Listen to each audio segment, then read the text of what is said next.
Good day, everybody.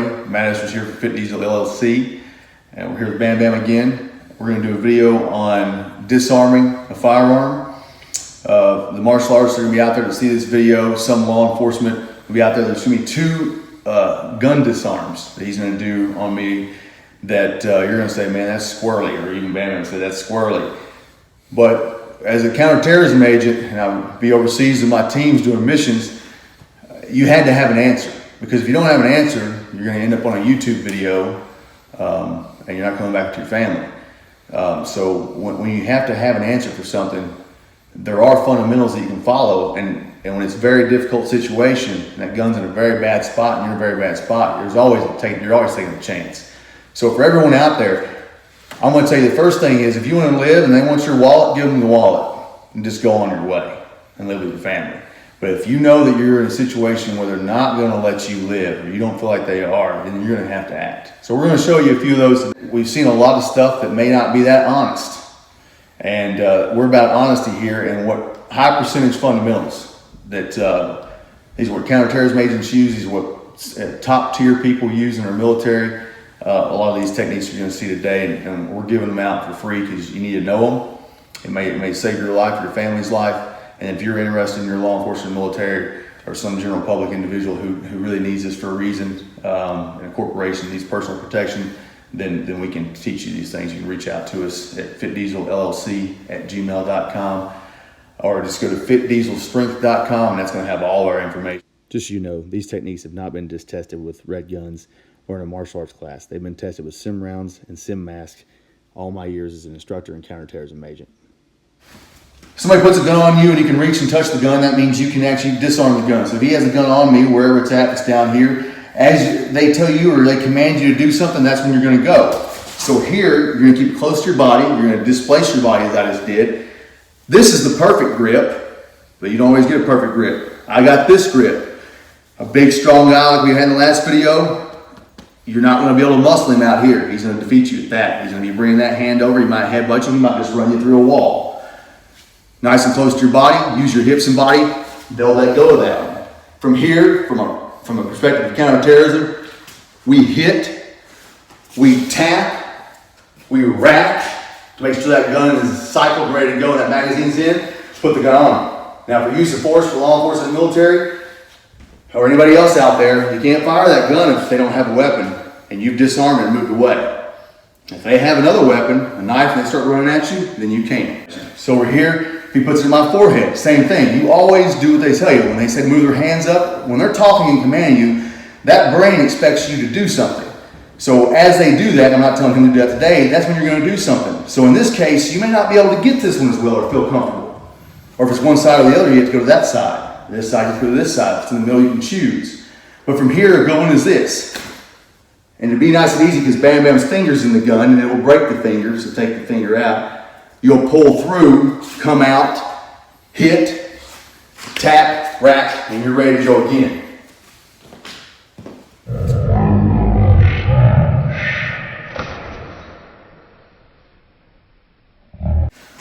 The third one we're going to do here, I'm just going to keep it in the same iteration since it's the same technique. This is what they do to you if you get overseas and you get caught with terrorism. If I'm on my knees and it's a real bad scenario and they're putting it at your head and your hands are up and they can reach the gun or even a little bit away from the gun, you're simply going to be doing something very similar. You just need to displace your head off left or right. Same technique.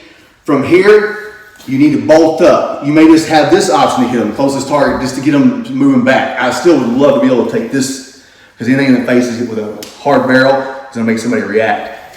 Tap, rack, be moving away, get to an angle, and you're ready to go again.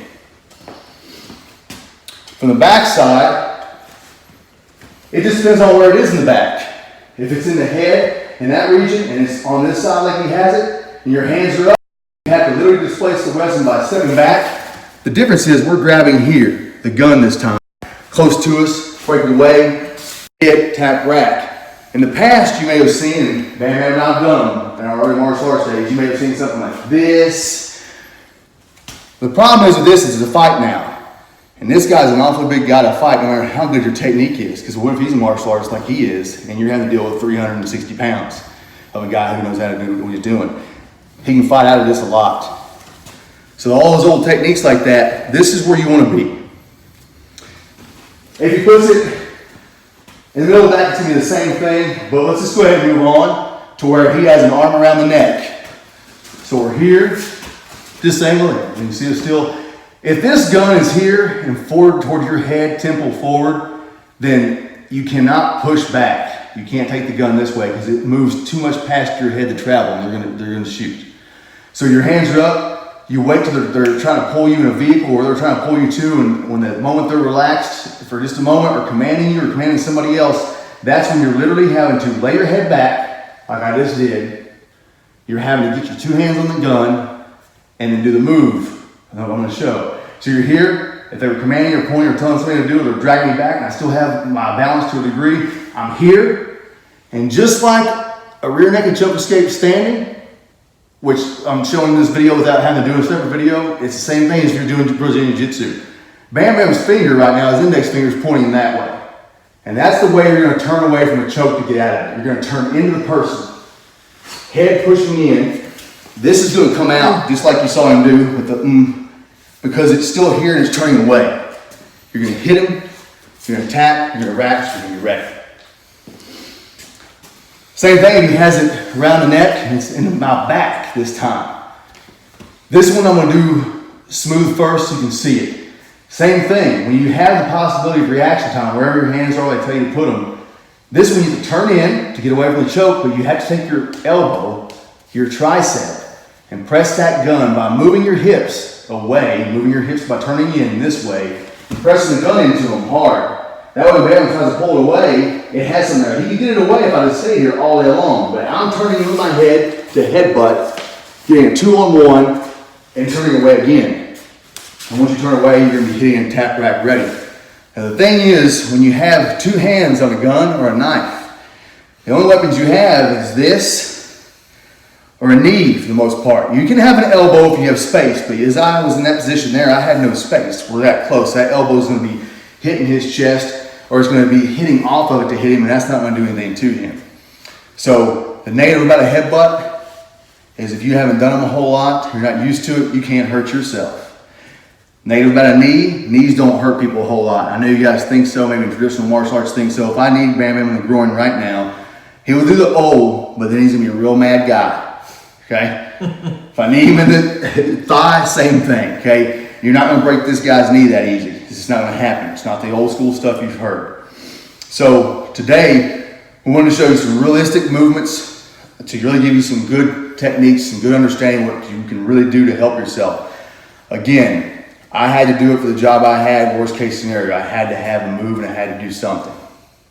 The last one I did not show is around the neck. If the gun is not forward of the temple, it's behind. That technique is going to be done this way. We're here, it's behind. As, again, he's commanding, he's mind's taking off something, I'm talking to somebody else, or commanding me, or he's pulling me. I have to turn in, and I have to grab the gun and push it into his chest. Just like that. I have to drive it in. So you can see from his big arm into his chest.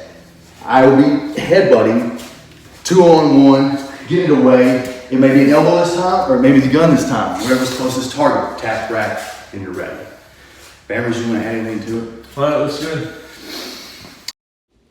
Here I'm showing the technique you saw earlier that I said would probably be not the best idea, and there's a better viable option.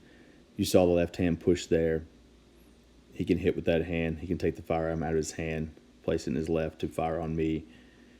He can run me over with his right shoulder. Yes, you could half moon step back from traditional martial arts styles, and others would say. However, with this person this size, please arm bar them or put them in an arm bar standing with their skill level and size is very unrealistic, and I've never done it with him ever. And you don't know what you're going to see in the street. There are people who are really strong. That you would call in the Southeast cock diesel, which is partially how my wife got that name.